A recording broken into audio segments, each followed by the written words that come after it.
Welcome back to Flex and Guts by Moxie Welds. I'm Moxie, your host of Metalsmith. If you're new to the channel, this channel is all about metalsmithing, welding, tips and tricks, fun projects, shop talk, and so much more. So stick around, let's see what we got. Alright guys, so I have this stainless steel float, and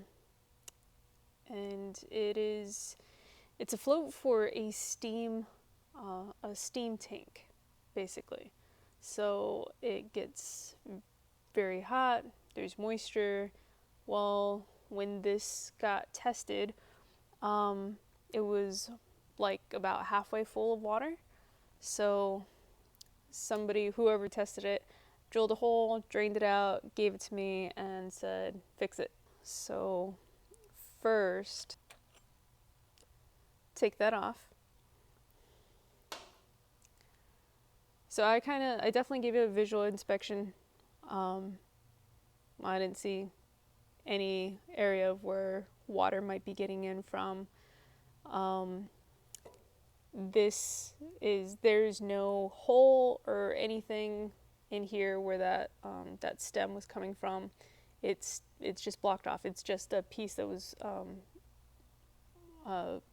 made with threads to hold it together. So there's no access point from in here. I can't see anything. I did the whole soapy water and air and, put air through it, and it was completely tight. No bubbles, no anything. For those of you that are unfamiliar with that technique, I highly recommend it. It's something super cheap and easy to do. Anytime you think you have any kind of a leak, you spray the area down with soapy water, you put some air on it, and in this case you would put air on it and you would see wherever it's blowing out. So I blew air, the air nozzle in through here, since that's where they drilled the hole, and everything was tight. There was no bubbles, because it'll blow bubbles because of the soapy water. It'll blow bubbles wherever it's leaking from, and there was nothing. It's a technique you can use on all kinds of different things. But anyways, so that didn't reveal anything. So the next thing that we're going to do, because we need to find out what's going on with this guy. So I'm going to set that down carefully. It likes to roll. We are going to do a dye penetrant kit on this thing. So we clean the surface, we put the penetrant on there, wipe that off, put the developer on there, and then it'll show us wherever there's the imperfections, cracks, anything. Stainless steel, working with stainless steel in the kitchen, when it flashes from steam to cold water and back and forth, the stainless is just going through so much, expanding and contracting, and it's just moving so much that it'll start to form cracks in it. So even if it's not necessarily a weld failure, where the weld's at right here, it could be that the stainless itself is just out of wear and tear and use starting to fail. So we'll see if there's even any hope in repairing this, or if they just need to get a new one. But doing the dye penetrant kit on here will show us exactly where any imperfections are and where we need to do any kind of weld repairs, and see if we can fix this and get it up and going again. Alright guys, so first things first, we're going to clean off the float with the cleaner, and then once we get it real nice and clean, then we'll move on to step 2. Alright guys, so the first thing we're going to do is we're going to use the cleaner and clean this off. So any kind of anything that's on it, we're going to get it off, and then we're going to use this again in a little bit.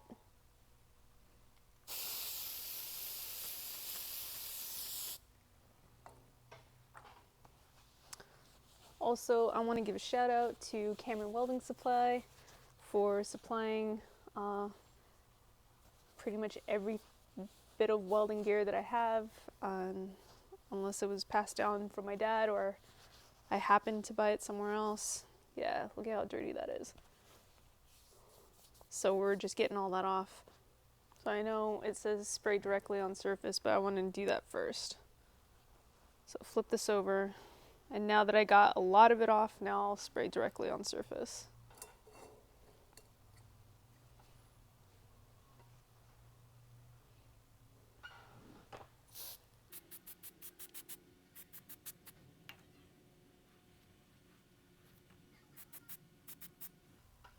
You want to make sure that even after you wipe everything real clean, that every last bit of that cleaner, you wait until it's all evaporated.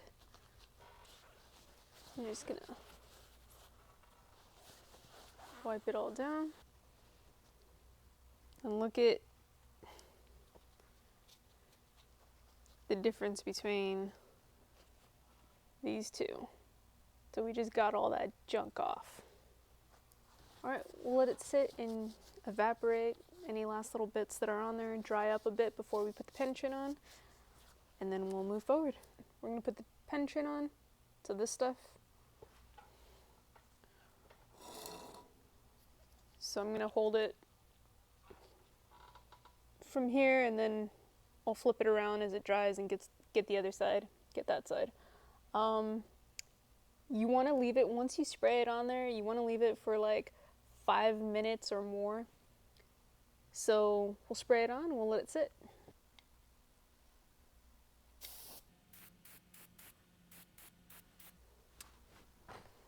Maybe it's just a girly thing, but wow, I love that color. I'm getting it all over my table. That's so cool and pretty. Alright, I'm going to destroy my coffee pot, so I'm going to move this back over.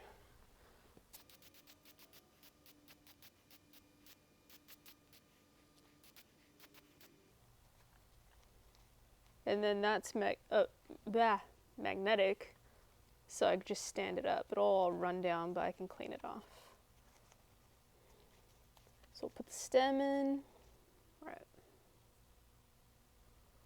Alright, we'll get all in here and make sure even that is covered, and then we'll let it sit and dry. It looks black. I assure you, it's not black.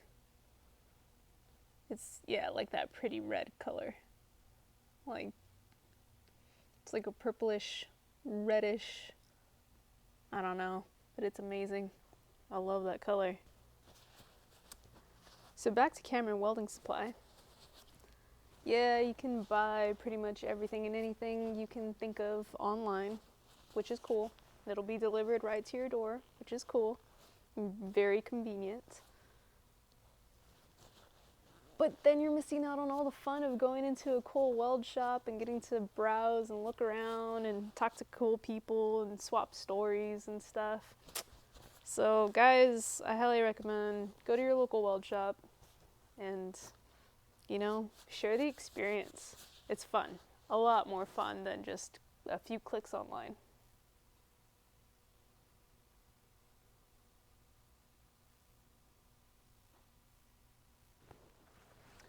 Alright, so just got a dry, clean, nothing on it towel. I mean, you gotta love that color. Look at that. That is so cool and pretty. Alright, so let's go ahead and just wipe off the excess of the penetrant that we can.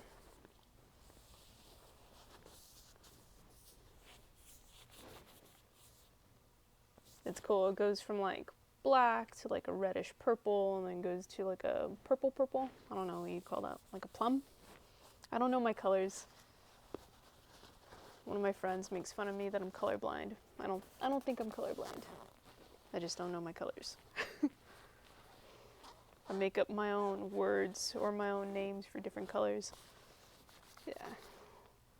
So we're gonna wipe off everything that we can. And wipe off the stem too, just because I made a mess of it.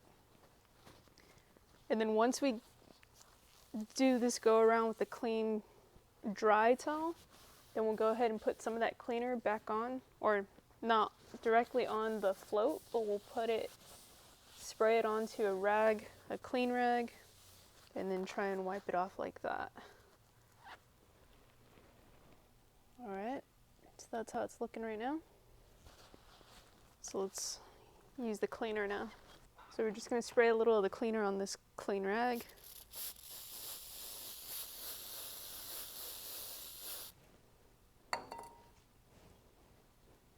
And then go ahead and wipe. Clean off all the excess penetrant. Yeah, you can see it's all my little hand. And you want to do this a few times until you get that all off. New rag.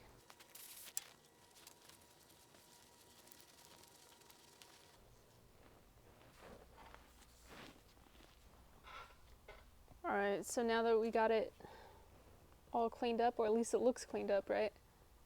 So now we're going to go ahead and spray the developer on here.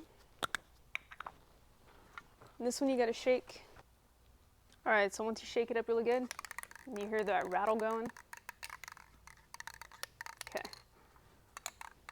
Then thin, light coats. Maybe about 3 or so, but starting off one at a time, so. We'll be about back here, maybe like, I don't know, 10 inches away.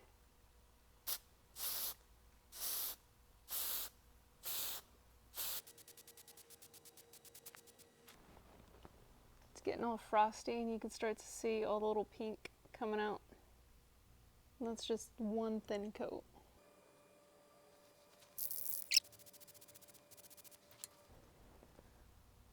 All right, guys, so clearly you can see that that entire seam weld is all pink. It's a little bit better, but still pink. Right there, that big pink glob is at the end of the weld seam, so right at the stop of the weld. So that's most likely the hole where it's leaking. And all the little spots above and below are either stresses, or maybe I didn't clean it right, but some of it, from my perspective at least, you can see it's like actual, like the metal was splitting on this stainless, so that the stainless was splitting. So, and that's according to the European Atomic Energy Community on corrosion of stainless steels in high temperature water and steam. You lose a percentage of metal as the temperature fluctuates between the water and steam. Example, you get something metal and you just keep bending it until it breaks. That's kind of with the expanding and contracting, that's exactly what's happening on here, and why there's so many stress fractures on it. It's just expanding, contracting, and eventually it just keeps bending until it finally starts to crack. And that's what's going on here. So that's just it. You know, things don't last forever. I don't know how long they've had this, but I'm pretty sure they've had it a while. So we'll see what they want to do.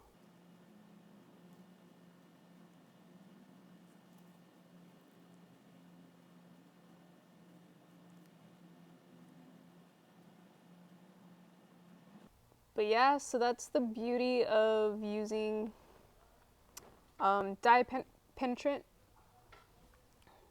Is you can use it on all kinds of different stuff like this in these different applications, and then it makes it very clear where the weak spot's at and where you gotta fix it and all that good stuff. So I was using Sherwin. I will leave a link in the description below. Hit that up, try it out. It's pretty easy process, not complicated at all. If you get lost or anything, you just follow the instructions on the back. or you can watch this video. There's instructions on the back. It's easy. Step 1, step 2, step 3, it tells you everything. I would read all the instructions first, because one thing it doesn't tell you, that I'll tell you, and that I showed in the video, is even though this says step 2, you want to use this first to clean your part, then do the penetrant, then use this again. That's would be like, you know, why it says step 2. So just be really cautious when you're using this stuff. This one more than the other two, but all of them, really strong fumes. So make sure you're outside, and it's gonna stain like everything. I just stained all my concrete in the shop, but that's okay, it's a shop. Our concrete's already messed up as it is. But yeah, so if you're using this at home, or if you're using it in a very nice shop or whatever, be mindful that it's gonna get on everything. It's gonna stain everything. I'll try and get some footage and pictures over here of what my floor looks like, my table too, actually. But more importantly than any of that is the fumes. Make sure you're in a well-ventilated area, or you have a respirator on. I know I did not have a respirator on, but as soon as I would, you know, click my videos out, I had the big double vent fans going. I have my doors open, I have fans blowing and everything. I just turn them off for the videos so the sound quality isn't that crazy. So make sure you don't choke yourself out. They all have really bad fumes, but this one's the worst. So just make sure you guys stay safe in whatever you guys are doing. You guys take care. Remember, comment, like, subscribe, share this channel with friends, families, loved ones, and everybody else that you think would like this stuff and can be able to use this information in their own life and in their own shops and whatever other applications that they do, if it's hobby stuff or side work or whatever. And you guys be MOXILICIOUS. Follow me on Instagram and post your MOXILICIOUS moments at #BeMOXILICIOUS. And I will see you guys next Monday at 3.